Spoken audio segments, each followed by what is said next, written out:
আলহামদুলিল্লাহ, আল্লাহ জাল্লা শানুহুর দরবারে অসংখ্য অগণিত শুকরিয়া, যার মেহেরবানিত দয়াতে আমরা আজকে জুমআর নামাজ আদায় করার জন্য মসজিদে একত্রিত হতে পেরেছি। এই জন্য কালিমাতুশ শুকর আদায় করি আলহামদুলিল্লাহ।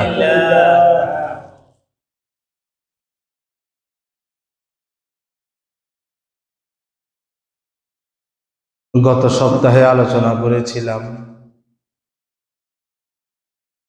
কোরআন শরীফের একটি আয়াত, যেখানে আল্লাহ পাক রব্বুল আলামিন বলেছেন প্রত্যেক প্রাণীকে মৃত্যুর স্বাদ গ্রহণ করতে হবে। যেরকম মানুষ মৃত্যুবরণ করবে, পশু পাখি মৃত্যুবরণ করবে, জিনও মৃত্যুবরণ করবে, ফেরেশতারাও মৃত্যুবরণ করবে, শয়তানও মৃত্যুবরণ করবে।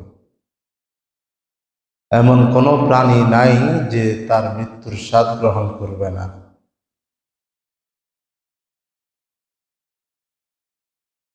তারপরে আল্লাহ পাক বলেছেন ওয়া ইন্নামা তুওয়াফাউনা উজুরাকুম ইয়াউমাল কিয়ামাহ, দুনিয়াতে যে যে কাজ করবে, যে যে আমল করবে, তার বিনিময় কিয়ামতের দিন আল্লাহ তাআলা তার প্রত্যেক বান্দা বান্দীকে বুঝিয়ে দিবেন। যারা ভালো কর্ম করবে তারা ভালো কর্মের ফল পাবে, যারা খারাপ কাজ করবে তারাও খারাপ কাজের ফল পাবে।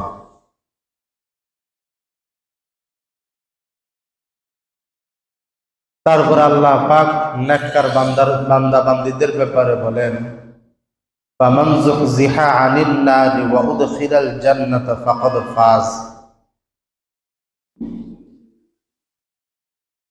আল্লাহ পাকের যে বান্দা বান্দি কাল হাসরের ময়দানে আল্লাহ পাকের দরবারে যখন দাঁড়াইবে আর তাদের হিসাব নিকাশ নিয়ে তাদেরকে যখন জাহান্নাম ব্যতীত জান্নাত দিবে, জাহান্নামে না দিয়ে জান্নাতে দিবে, এটা থেকে সফলতা আর কিছুই হতে পারে না। একজন মানুষের সফলতা তখনই যখন তার দুনিয়ার জীবনের পর থেকে আখিরাতের জীবনের শেষ পর্যন্ত, জান্নাতে যাওয়া পর্যন্ত সকল ঘাঁটিতে সে নির্দ্বিধায় হিসাব নিকাশ দিতে পারবে, আরামায়েশে থাকতে পারবে।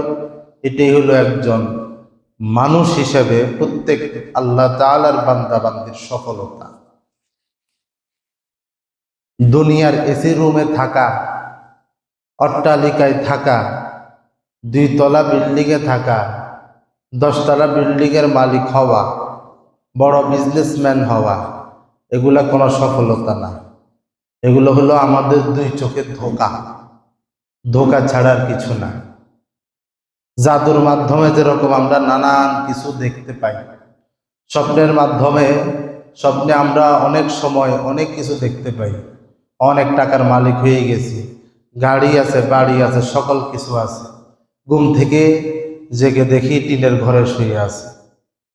দুনিয়াতে অট্টালিকাটাও এরকম স্বপ্নের মতো, যেটার কোনো ভবিষ্যৎ নেই, শুধুমাত্র সামান্য একটা সময়ের জন্য, কিছু সময়ের জন্য। আর সেই সময়টা কত দিনের তাও নির্ধারণ করা, কেউ এটাও জানে না যে তার সময়সীমা কতটুকু। এজন্য নানুপুরের মরহুম হযরত মাওলানা জমিরুদ্দিন সাহেব রহমতুল্লাহ আলাইহি বলতেন, তুমি দুনিয়ার পিছনে ততটুকু মেহনত করো যতটুকু তুমি এই দুনিয়াতে থাকবে, আর আখিরাতের জন্য তুমি সেই পরিমাণ কামাই করো যেই পরিমাণ তুমি আখিরাতে থাকবে। কিন্তু দুঃখজনক বিষয় হলো আমরা সেটাকে ভুলে গেছি, আমাদের আসল ঠিকানা ভুলে গেছি। আমরা সাময়িক অবাস্তব, যেটার কোনো ভবিষ্যৎ নাই, এরকম একটা জীবন নিয়ে আমরা পেরেশান। এটার জন্য আমাদের নামাজ আমরা সময়মতো পড়তে পারি না, রোজা রাখতে পারি না, হজ করার টাইম পাই না। অনেকের উপর হজ ফরজ হয়ে আছে, অনেকের উপর হজ ফরজ হয়ে আছে, টাইম হচ্ছে না, দুনিয়ার ব্যস্ততার কারণে ব্যবসা বাণিজ্য সামলাতে যাই, হজ করার টাইম পাচ্ছে না। এই কারণে দেখা যায় অনেক এরকম আছে, দুনিয়ার হায়াত থেকে চলে যায়, দুনিয়া থেকে চলে যায়, হজটা করা হয় না।